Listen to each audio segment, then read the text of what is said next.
Então vamos lá, pessoal, depois desse prolongado intervalo, para não estimular o suicídio coletivo. Eu já fiz essa piada aqui antes, acho muito boa, vou fazer sempre. Porra, 18º andar é difícil, viu? Quem quiser aí. Enfim. Desculpa, não fazendo nenhuma piada com suicídio, que é um tema muito sério, tá? Tá. De verdade. Bom, vamos lá, voltando para as características dos direitos humanos. Inerência. Ela decorre daquela ideia do fundamento justnaturalista dos direitos humanos, ou seja, os direitos humanos são inerentes ao indivíduo. O Estado, quando elabora uma norma de direitos humanos, ele não constitui essa norma, ele apenas declara algo já pré-existente. Transnacionalidade. Decorre da ideia de que os direitos humanos são reconhecidos a todos os indivíduos e eles acompanham esse indivíduo onde quer que ele se encontre. Isso significa, portanto, que o reconhecimento de um direito humano não depende de qualquer vínculo de nacionalidade, ou seja, não se reconhece direitos humanos só aos brasileiros. A Constituição e os direitos fundamentais previstos na Constituição não se aplicam só aos brasileiros, se aplicam a todos aqueles que se encontrem aqui, brasileiros ou não. E assim é a mesma ideia para todos os demais países. Mas tem um pequeno problema aqui. O artigo 5º, né, da nossa Constituição, quando ele abre o título dos direitos e garantias individuais e coletivos, ele afirma o seguinte, que esses direitos são reconhecidos aos nacionais e aos estrangeiros aqui residentes. Então, se eu fizer uma interpretação literal desse dispositivo, um estrangeiro de passagem, um turista, por exemplo, não teria qualquer direito no nosso sistema de proteção, correto? A interpretação literal apoiaria isso, mas não foi essa a lógica do Constituinte, tendo em vista a característica da transnacionalidade que nós acabamos de abordar. Então, como é que eu tenho que ler esse dispositivo? Ora, todos os direitos são reconhecidos a todos os indivíduos. Essa é a lógica. Mas há direitos, talvez de uma maneira um pouco técnica, não muito técnica, foi isso que o Constituinte quis dizer. Há direitos que não teria sentido serem reconhecidos aos estrangeiros não residentes aqui, como, por exemplo, o direito ao trabalho. Um estrangeiro não residente aqui não tem direito ao trabalho. Ele não vem aqui para trabalhar. Mas ele tem o direito de peticionar, de apresentar habeas corpus. Tem o direito de livre circulação no território brasileiro. Então, essa foi a ideia do Constituinte. Restringir esses direitos que, de fato, não teriam sentido de serem reconhecidos aos estrangeiros não residentes. Ideia de unidade, como eu já disse, a dignidade humana ela é una, então todos os direitos devem ser implementados. Não há níveis de satisfação da dignidade humana. Ela deve ser satisfeita integralmente. Interdependência. Ela complementa a característica anterior. Os direitos eles se interrelacionam, então a efetivação de um direito é essencial para a efetivação do outro direito. A ideia aqui que eu já citei do habeas corpus e do direito à educação. Indivisibilidade. A ideia aqui é afastar limitações decorrentes das classificações dos direitos. Os direitos, já disse, formam um todo unitário, então eles devem sempre ser efetivados, independentemente de qualquer característica classificatória, qualquer critério de classificação.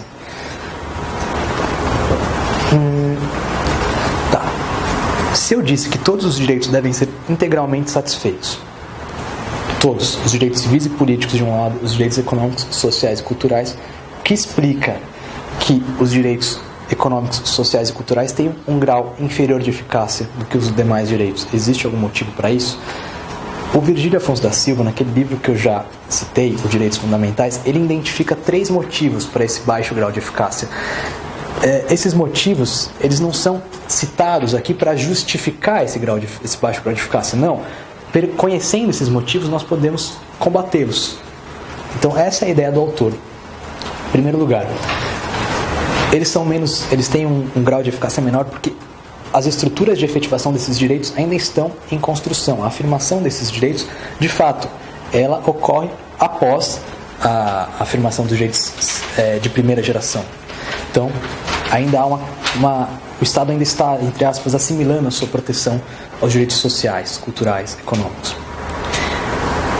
Segundo fundamento, efetivação de tais direitos, de fato, ela é mais onerosa, é mais custoso, sim, efetivar direitos sociais e culturais. Isso, no entanto, não é desculpa para não efetivá-los. Se eles são mais onerosos, e eu tenho ciência disso, qual que é a minha obrigação? Estabelecer uma dotação orçamentária maior para esses direitos. Criar novas fontes de receita. Gerir os gastos, os recursos públicos de maneira mais eficiente.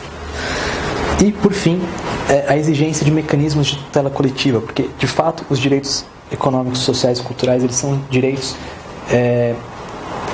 coletivos. E a efetivação desses direitos depende, então, de mecanismos de tutela coletiva. Aqui, a tutela individual, muitas vezes, é insatisfatória. E como nós sabemos, ainda que nossos processualistas sejam muito bons, na prática, é muito difícil efetivar a tutela coletiva. Acho que o judiciário não consegue assimilar muito bem o papel da tutela coletiva. Ele ainda não está pronto para isso, vamos dizer assim. Ele está mais ligado à lógica do processo individual. Então, esses são os motivos. Mas se eu conheço, eu posso driblá-los, certo? Essa é a lógica do Virgílio, então, quando ele denuncia esses motivos.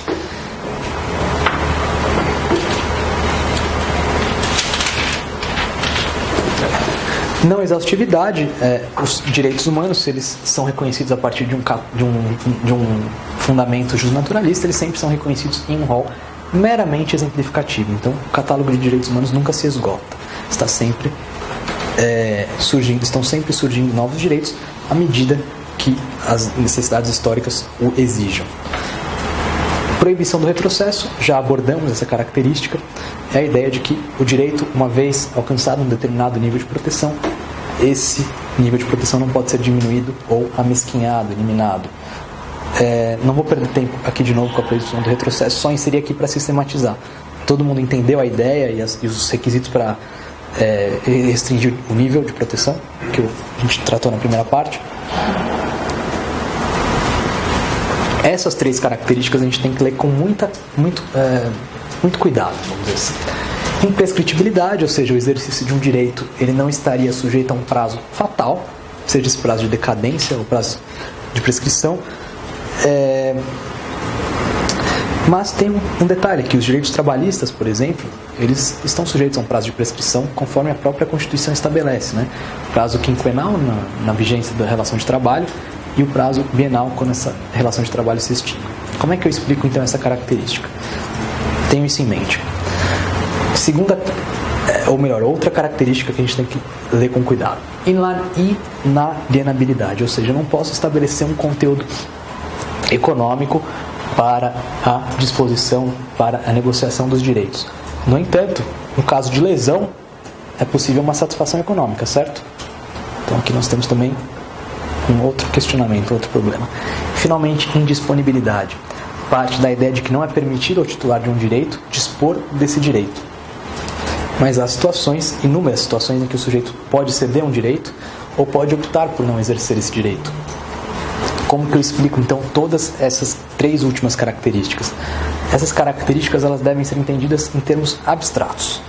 Porque na prática há situações em que de fato elas são afastadas e isso se legitima, porque se não fosse assim os direitos seriam intangíveis, seriam direitos absolutos. E um precedente, vamos dizer assim, um precedente internacional que ajuda na compreensão dessa lógica é o precedente do arremesso de anão.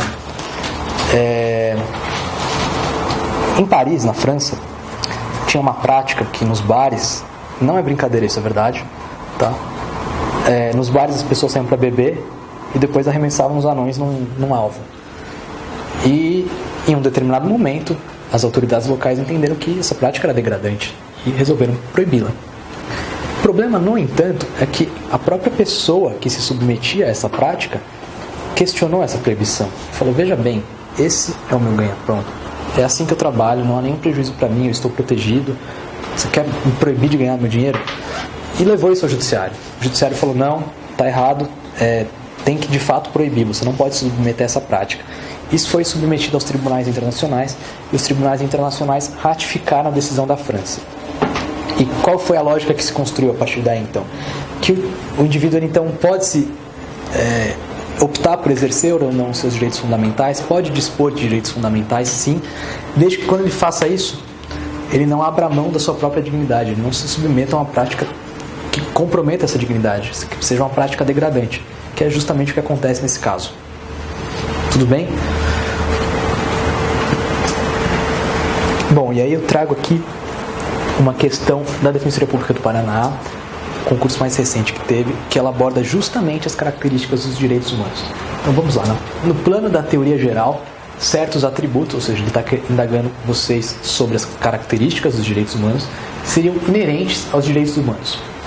Acerca das características principais dos direitos humanos, é correto afirmar: a irrenunciabilidade dos direitos humanos deve ser harmonizada com a autonomia da vontade, donde se conclui que a pessoa civilmente capaz pode se despojar da proteção da faceta de sua dignidade. Não pode abrir mão da dignidade, né? Nós vimos isso agora. E aí a cereja do bolo, a exemplo do famoso caso francês do arremesso de anão. O caso francês do arremesso de anão diz justamente o contrário, né? Então estaria errado. B. Admite-se a relatividade dos direitos humanos, pois estes colidem entre si, podem sofrer restrições por ato estatal ou de seu próprio titular. A exemplo da vedação da associação para fins paramilitares previsto pelo poder constituinte originário. Essa alternativa para vocês parece o quê? É estranho falar que os direitos são relativos, né? Mas está correto, né? Não existem direitos absolutos, né? Todos os direitos, eles se colidem e você tem que alcançar um nível de proteção satisfatório.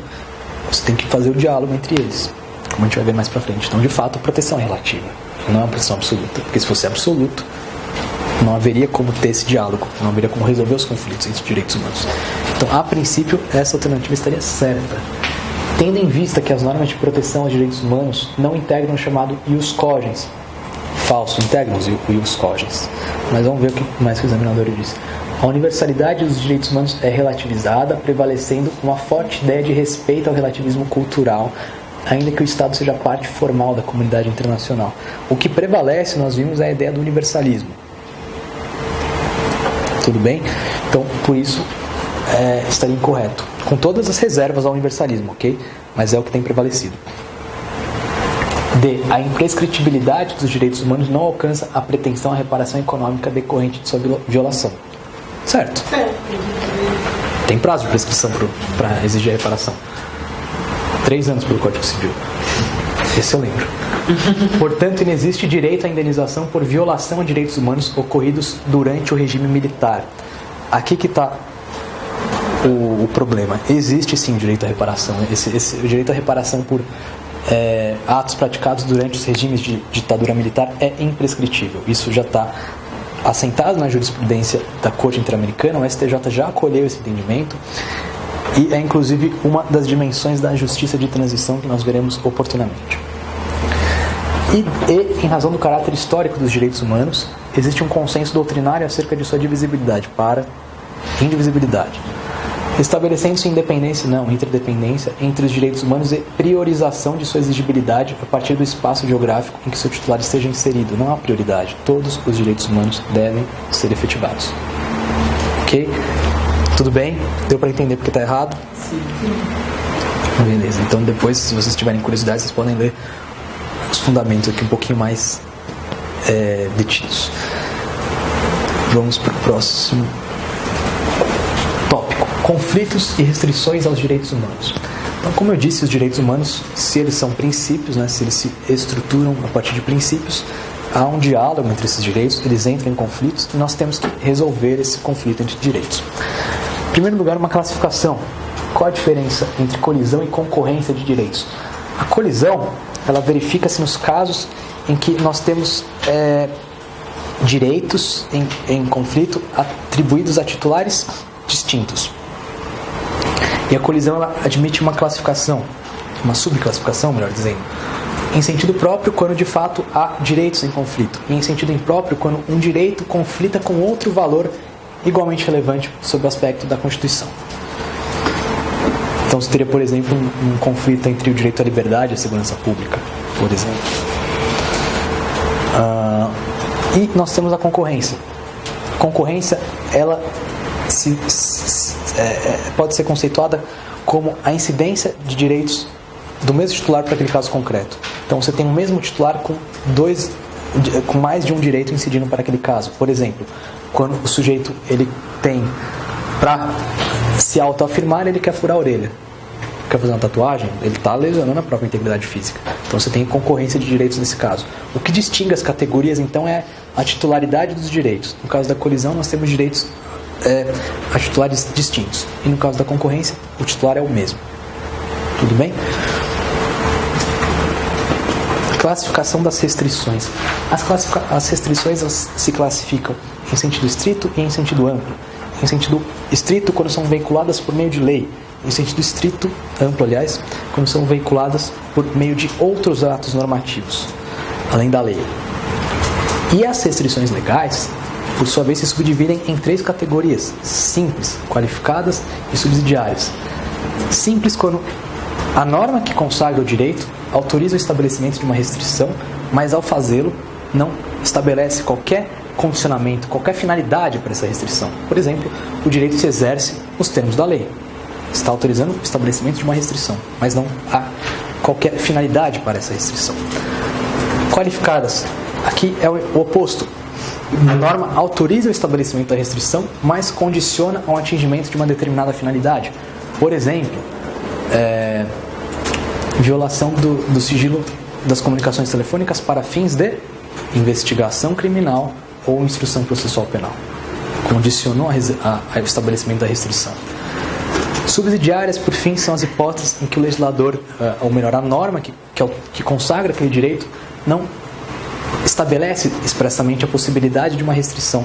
No entanto, essa restrição pode ser, sim, estabelecida quando o legislador regulamenta aquele direito, justamente porque os direitos não são absolutos, não são ilimitados.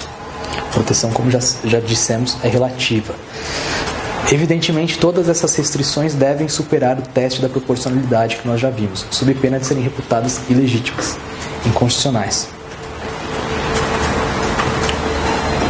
Trago aqui um exemplo para a gente perceber bem a ideia de restrição qualificada e restrição simples.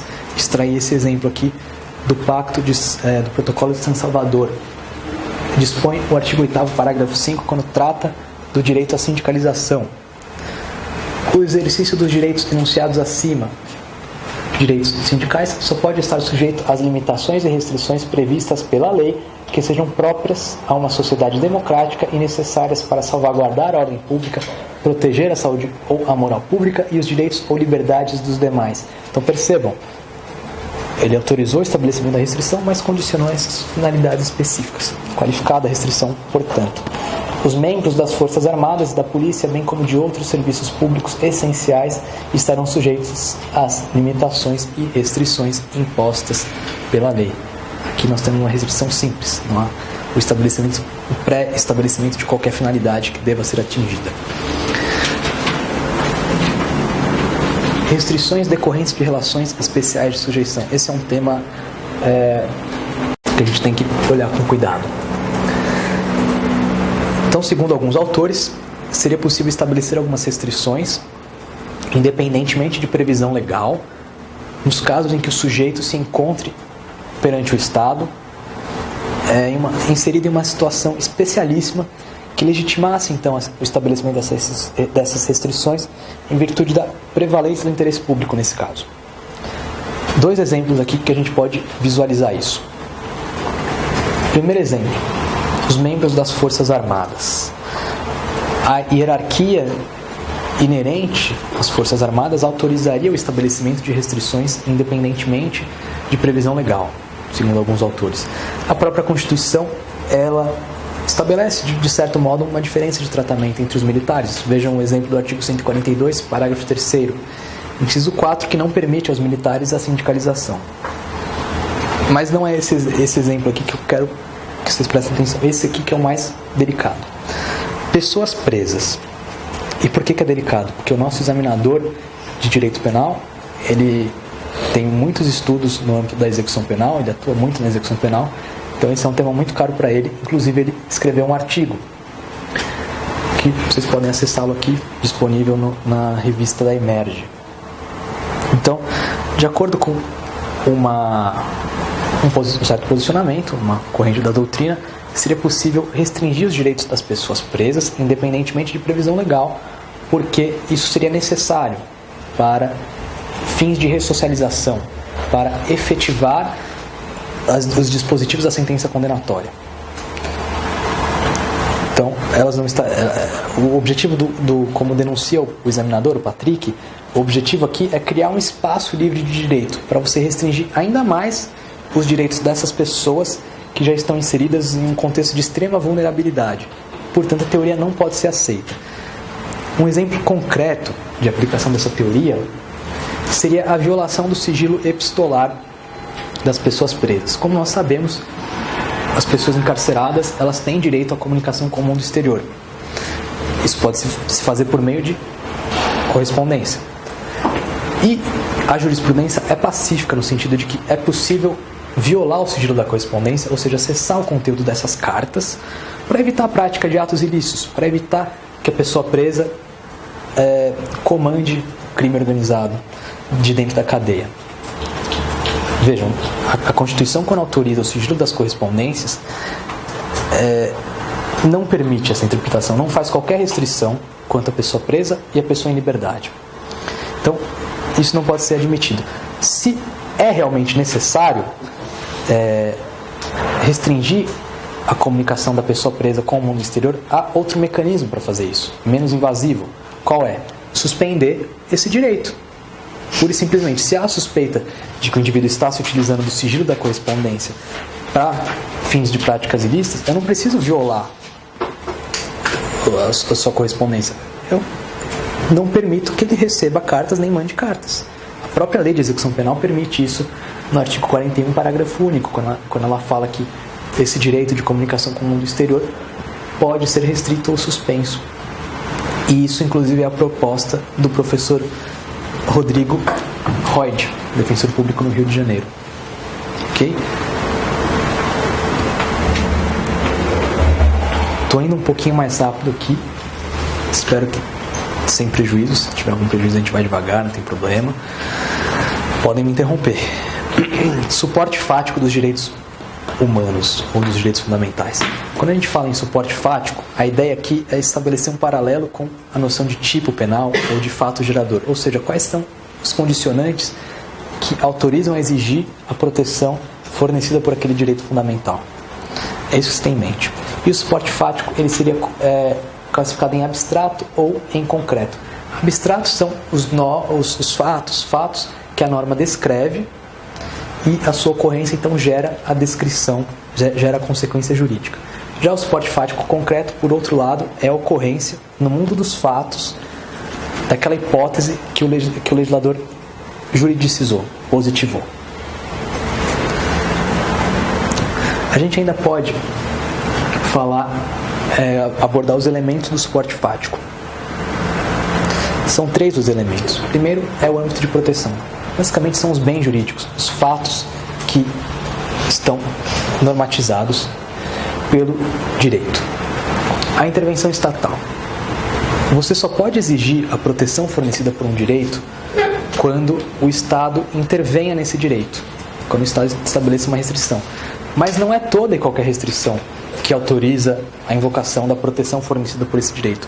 Para que eu possa invocar a proteção do direito, é necessário que essa restrição seja indevida, ou seja, que ela não tenha fundamentação constitucional. Então, se a restrição tem fundamentação constitucional, ela é legítima. Se ela não tem, ela é ilegítima. Então, esse é o terceiro elemento, a ausência de fundamentação constitucional da intervenção estatal. Então, são esses os 3 elementos. Essa noção de suporte fático, ela se aplica tanto aos direitos, entre aspas, positivos, que são aqueles cuja efetivação se dá por uma atuação do Estado, e os negativos, seriam aqueles que o Estado, para efetivá-los, não atuaria, eles se efetivariam por meio de uma omissão estatal. Mas, no caso dos direitos negativos, seria necessária uma breve adaptação, por assim dizer. Eu fiz uma tabela aqui para a gente ter isso mais fácil. Âmbito de proteção. No caso dos direitos negativos, que são aqueles em que o Estado se omite para sua efetivação. Olha, estou falando essa classificação com todo... Eu sei de todas as críticas que ela pode ser feita, mas é só para a gente ter isso em mente. Os âmbitos de proteção são os bens jurídicos. Nos direitos positivos, o âmbito de proteção são as ações estatais que fomentam a realização daquele direito. A intervenção estatal. O suporte fático ele é preenchido se essa intervenção estatal afeta o direito e ela não tem fundamentação constitucional.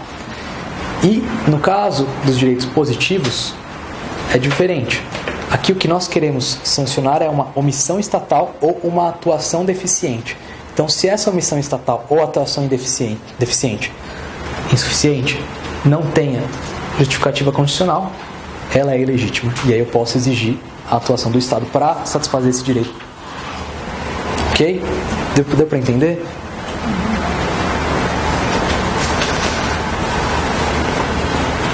Alguns doutrinadores ainda eles fazem uma divisão entre o suporte fático restrito e suporte fático amplo. Restrito quando você estabeleceria esse suporte fático a partir de um raciocínio intuitivo.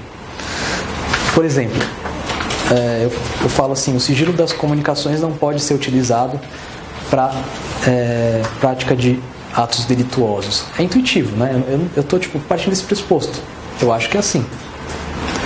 E o suporte fático amplo, quando no caso concreto, você tem que limitar, você tem que justificar por que você está estabelecendo essas restrições. Então não parte de um raciocínio instrutivo, mas de uma argumentação mesmo no caso concreto.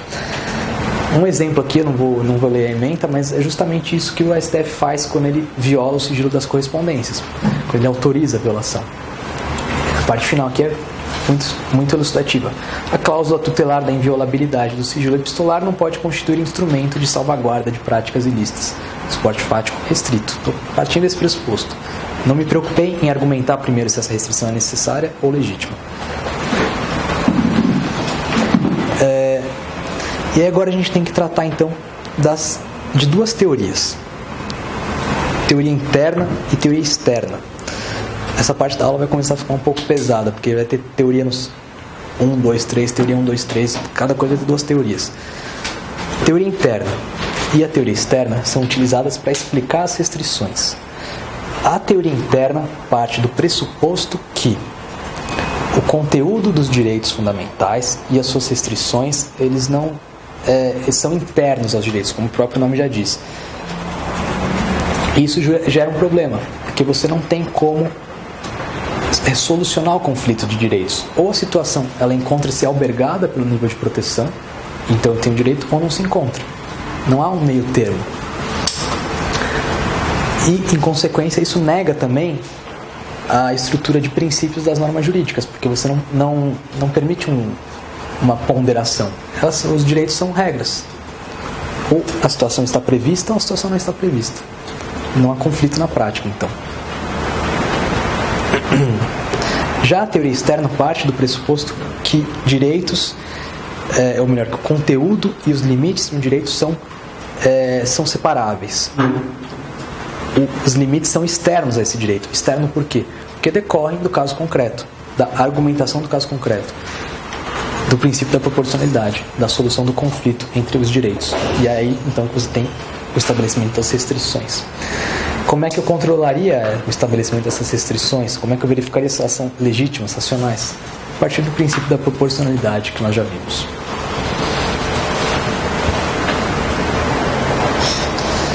Mudando de assunto agora, partindo para o conteúdo essencial dos direitos humanos, e aqui a gente vai abordar outras duas teorias, a teoria absoluta e a teoria relativa. Bom, em primeiro lugar, quando a gente fala de um breve paralelo aqui, a gente pode dar dois enfoques para os direitos fundamentais, enfoque objetivo e enfoque subjetivo, ou direitos fundamentais em sentido objetivo ou em sentido subjetivo. Quando alguém fala direitos fundamentais em sentido objetivo, ele está querendo dizer que os direitos são inerentes, compõem a própria lógica do Estado. Direciona a atuação do Estado. E quando alguém fala em enfoque subjetivo dos direitos, ele está querendo dizer que os direitos fundamentais são direitos subjetivos, são direitos que têm um titular. Tenho isso em mente, porque eu já vi questão cobrar isso.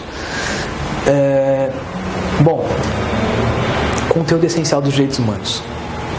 Eu faço aqui um breve paralelo. Na nossa Constituição não há nenhuma previsão expressa da proteção do conteúdo essencial, mas tem uma norma internacional que a prevê. Ela não se aplica entre nós porque é da Europa.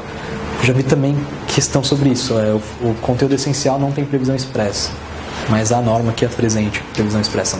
De fato, na Europa, a Carta dos Direitos Fundamentais da União Europeia tem a previsão do conteúdo essencial, mas assim, isso não tem nenhum prejuízo. Quando a gente fala de direitos humanos, a gente tem que falar de conteúdo essencial. Então, independentemente de previsão ou não, isso se aplica. O pessoal se atrela a umas coisas, isso tem que ter previsão. Teoria sobre conteúdo essencial. Como eu disse, nós temos a teoria absoluta e a teoria relativa. A teoria absoluta, ela identifica o núcleo essencial do direito como algo intransponível. E, novamente, o estabelecimento desse núcleo essencial, ele não estaria relacionado a qualquer circunstância do caso concreto. O intérprete parte de um pressuposto. Então, é difícil argumentar. É difícil você controlar a racionalidade desse raciocínio. Esse é o núcleo essencial. Ponto. A teoria relativa sustenta que o núcleo essencial ele é construído em cada caso concreto. Verificadas as condições fáticas e jurídicas, novamente estamos partindo da ideia de princípios, o núcleo essencial pode variar ou não. Varia de caso para caso. Então você aplica novamente o critério da proporcionalidade para construir esse núcleo essencial. Essa é a teoria relativa, que é a teoria que prevalece. Mudando de assunto. Eficácia dos direitos fundamentais, dos direitos humanos nas relações entre particulares. Isso aqui também se chama eficácia horizontal dos direitos humanos. Nós temos 3 teorias sobre esse ponto. A teoria do State Action sustenta que os direitos humanos não se aplicam às relações entre particulares como regra geral, somente se esses particulares exercerem uma função pública ou receberem subvenção pública, ou seja, exercerem atividades tipicamente públicas. Teoria da eficácia imediata. Os direitos fundamentais se aplicam nas relações entre particulares desde que o legislador o tenha permitido, o tenha estabelecido anteriormente. Ele estabeleceria os chamados pontos de irrupção, a partir dos quais seria possível essa incidência dos direitos fundamentais nas relações entre os particulares. Por exemplo, função social da propriedade. E, por fim, eficácia direta, que é a teoria que prevalece, inclusive o STF a adota. Os direitos humanos incidem nas relações entre particulares, independentemente de qualquer condicionante, de qualquer regulamentação prévia do legislador. Se o Estado incumbe não só respeitar os direitos humanos, mas também garanti-los, é indispensável que ele exerça um controle sobre a incidência dos direitos fundamentais nas relações entre particulares. Ok? Tudo bem?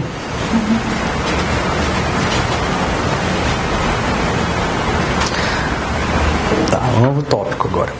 Estou indo um pouco rápido. Se tiverem dúvida, me avise. Interpretação dos direitos humanos. Quando eu falo de interpretação dos direitos humanos, eu não quero discutir com vocês aqui hermenêutica. Quero apenas delinear alguns critérios que a doutrina utiliza para a interpretação dos direitos humanos e são acolhidos pela jurisprudência internacional também.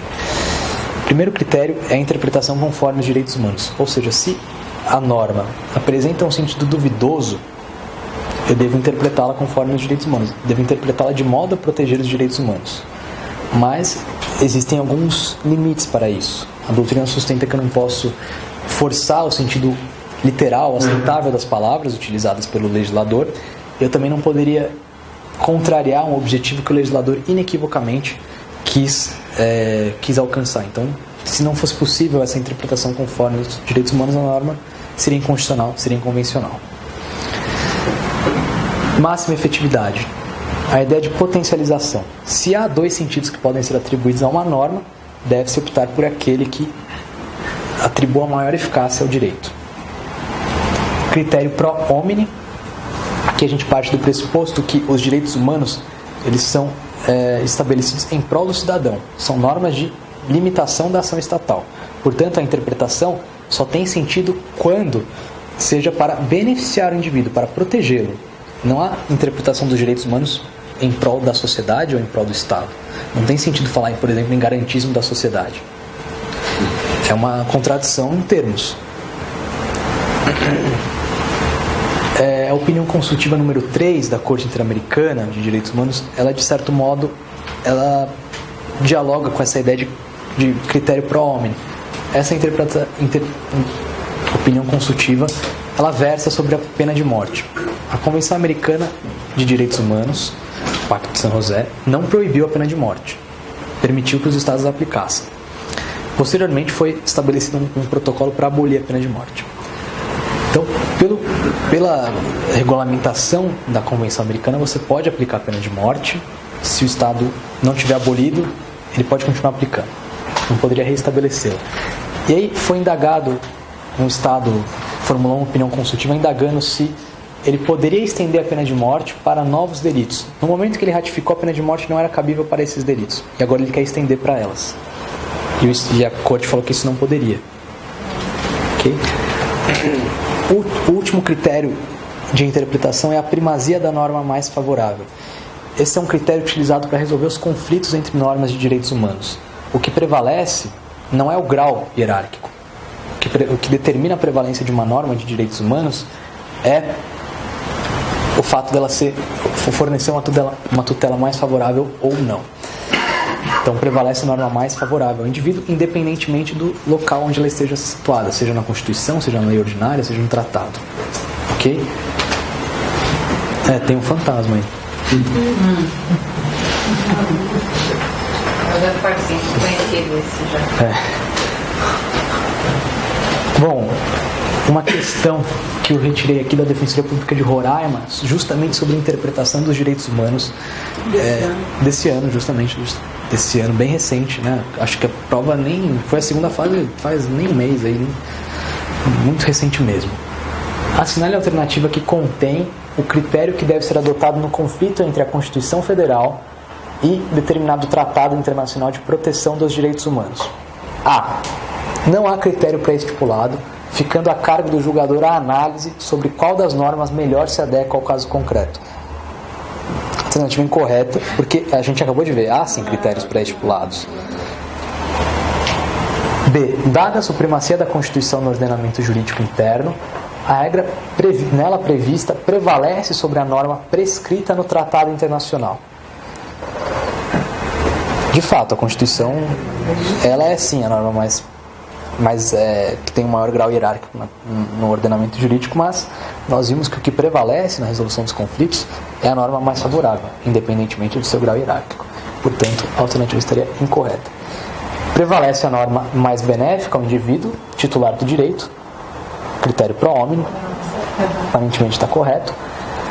D. Lei posterior revoga lei anterior com ela incompatível. Esse não é um critério com o qual se resolve o conflito de direitos humanos. Né? E por possuir a hierarquia supraconstitucional, prevalece a norma do Tratado Internacional de Proteção de Direitos Humanos. Essa alternativa ela tem um problema porque os tratados de direitos humanos, ao menos no nosso ordenamento jurídico, não possuem hierarquia supraconstitucional. Ainda que isso seja defensável, não é a corrente que prevalece. E ainda que assim fosse, prevalece a norma mais favorável ao indivíduo, independentemente do seu grau hierárquico. Então, mesmo que o nosso ordenamento jurídico adotasse a tese da supraconstitucionalidade dos tratados, se a nossa Constituição estabelecesse um tratamento mais favorável, é ela que prevaleceria. Ok? Uma dúvida, talvez voltando um pouquinho lá, quando eu falo de eficácia horizontal das normas, se dentro da matéria de direitos humanos o Estado é imperativo, vertical, logo em cima da norma, há ainda essa horizontalidade da eficácia? Por que chama horizontalidade? Porque é na relação entre particulares. A relação entre particulares é de coordenação, não de subordinação. Por isso que se chama horizontal, porque é entre particulares que se encontram no mesmo plano. E também entre o Estado Entre o Estado é uma eficácia vertical, porque o Estado, em tese, está acima do particular. Entendeu por que se chama isso? Tem uma lógica. A lógica só entre particulares. Quando você vai discutir em relação de Estado, seria imperativo vertical. Isso, exatamente. Eficácia vertical dos direitos fundamentais. A gente lê as coisas e nem para pensar por quê, mas tem uma lógica, sim. Quando as coisas são feitas corretamente, né? Não quando se pergunta a teoria da graxa, a teoria do vampiro, não sei, essas coisas. Aí é diferente. Mas, enfim. O Brasil e os direitos humanos. Esse acho que é o ponto mais importante da aula de hoje.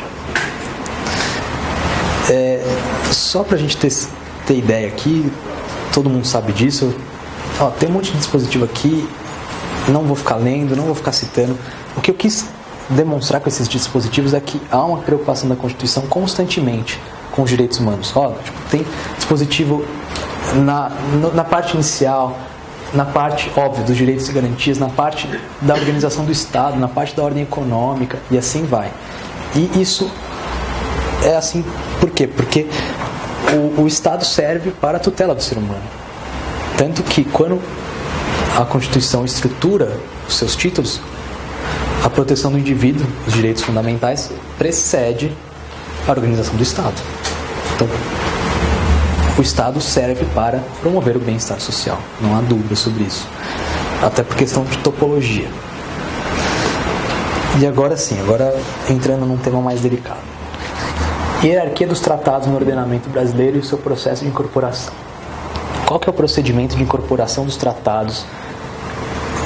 E aqui, inicialmente, qualquer tratado, independentemente da matéria, para a incorporação dessas normas no nosso ordenamento jurídico. Isso é uma matéria que está atrelada a cada Estado. Então, cada Estado regulamenta isso do modo como ele achar mais conveniente. A nossa Constituição não traz um dispositivo específico sobre isso, nem uma disciplina específica. Ela traz 2 dispositivos que são utilizados para construir o procedimento. O artigo 49, que estabelece ser da competência exclusiva do Congresso Nacional resolver definitivamente sobre tratados, e o artigo 84, no seu inciso 8, atribui ao Presidente da República a competência para celebrar os tratados, de modo que há uma teoria da junção de vontades.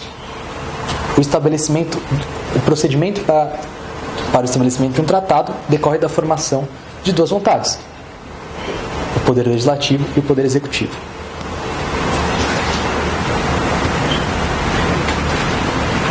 E o procedimento para a incorporação dos tratados, estamos falando em geral, não entrei nos direitos humanos ainda, ele se subdivide em 4 etapas. A primeira etapa é a etapa de assinatura, que é efetuada pelo órgão do Poder Executivo. A assinatura, ela constitui, digamos assim, um aceite provisório. O Estado ainda não se vincula a esse tratado. Ele discute com os outros Estados a forma e o conteúdo do tratado. E a única obrigação, se é que surge uma obrigação nesse momento, é de não obstar a realização desse tratado. Mas não surge ainda possibilidade de responsabilidade internacional do Estado. Assinado o tratado, nós passamos para a próxima etapa, a fase de aprovação. A aprovação é efetuada pelo Congresso Nacional, por meio de um decreto legislativo. Esse decreto legislativo, ele é aprovado pela maioria simples do Congresso Nacional. Aplica-se aqui o artigo 47 da Constituição, que estabelece que, se não houver uma disposição em sentido contrário, as deliberações do Congresso são aprovadas por maioria simples. Então, assinado, aprovado, nós passamos para a terceira etapa, que é a etapa de ratificação.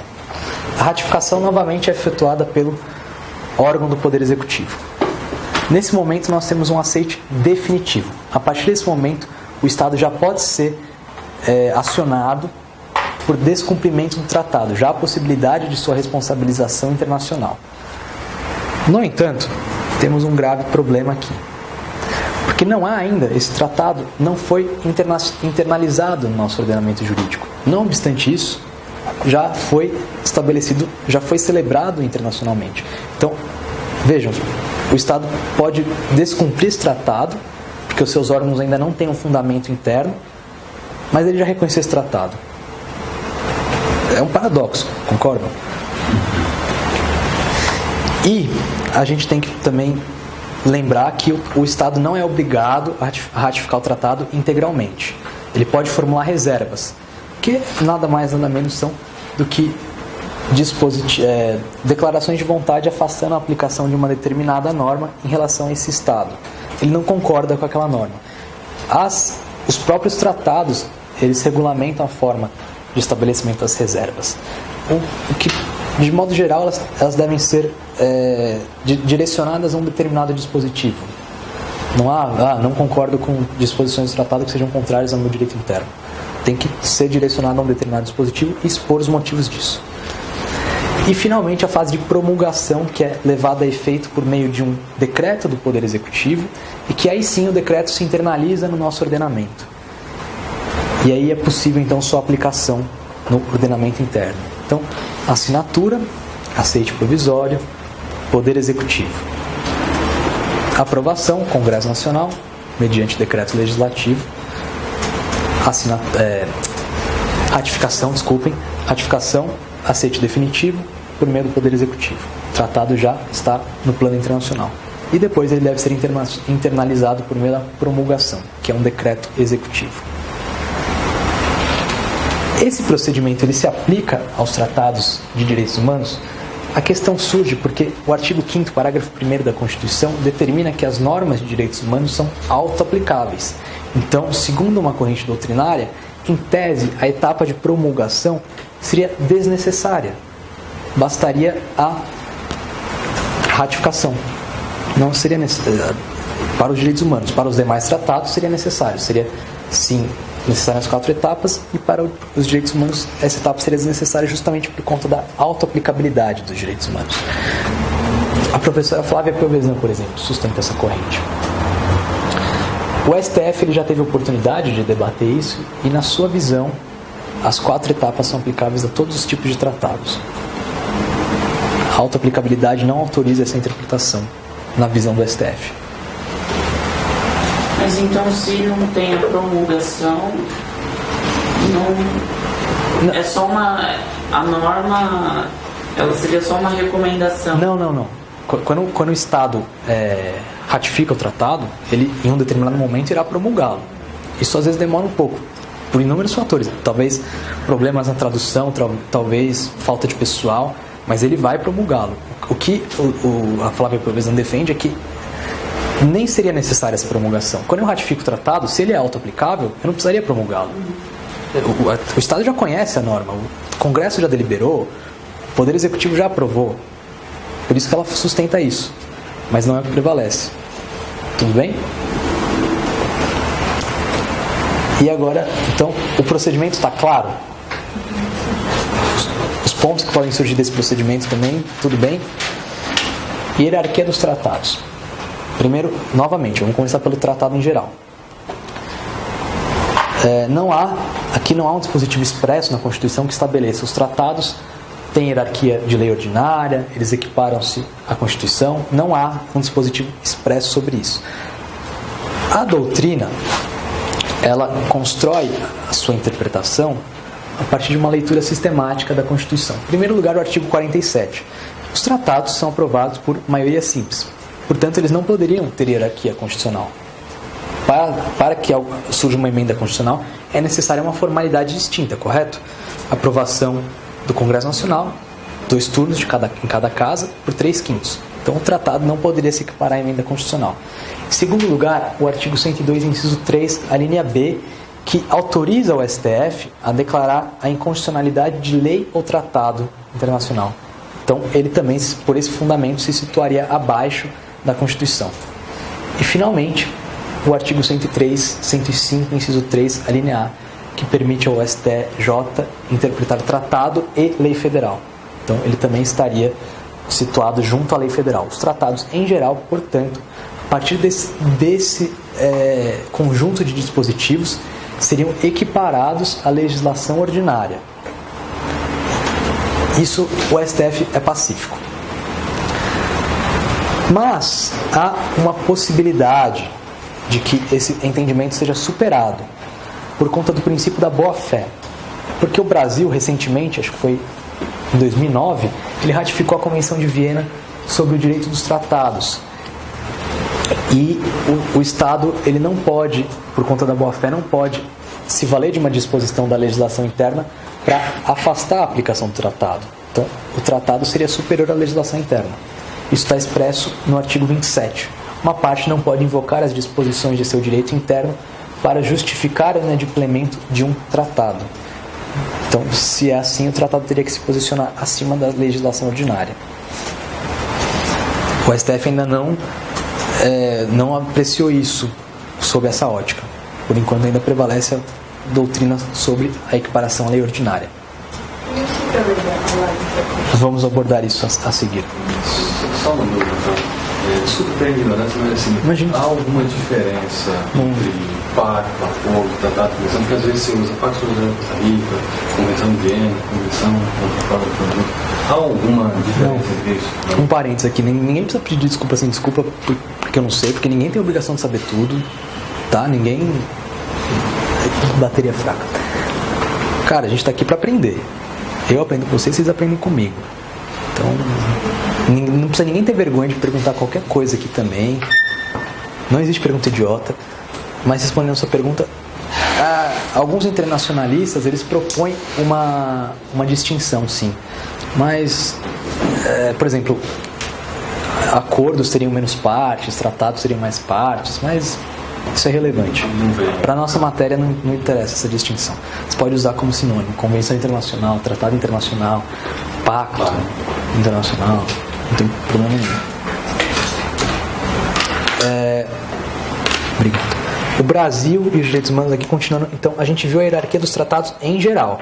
Vamos ver como é que a questão se aplica aos tratados de direitos humanos. E aqui nós temos que fazer referência a dois entendimentos. Primeiro entendimento do STF, ou melhor dizendo, antes disso, um pressuposto. Os tratados de direitos humanos, eles deveriam ter uma hierarquia distinta por algum motivo. Qual é esse motivo? São normas de ius cogens. São normas que o Estado não pode descumprir unilateralmente por sua própria e exclusiva vontade. E mais do que isso, são normas de proteção do indivíduo. Quando nós temos um tratado, em geral, qual que é a lógica desse tratado? Estabelecer direitos e deveres entre os Estados. É como se fosse um contrato. Um tratado de direitos humanos não opera sob essa lógica. Você estabelece obrigações para o Estado em prol do indivíduo. Então, é uma lógica distinta, opera distintamente. E essa particularidade deveria ser levada em conta, então, na definição da hierarquia dos tratados. Então, essa é a lógica do direito internacional. Estabelecimento de obrigações para o Estado em favor do indivíduo.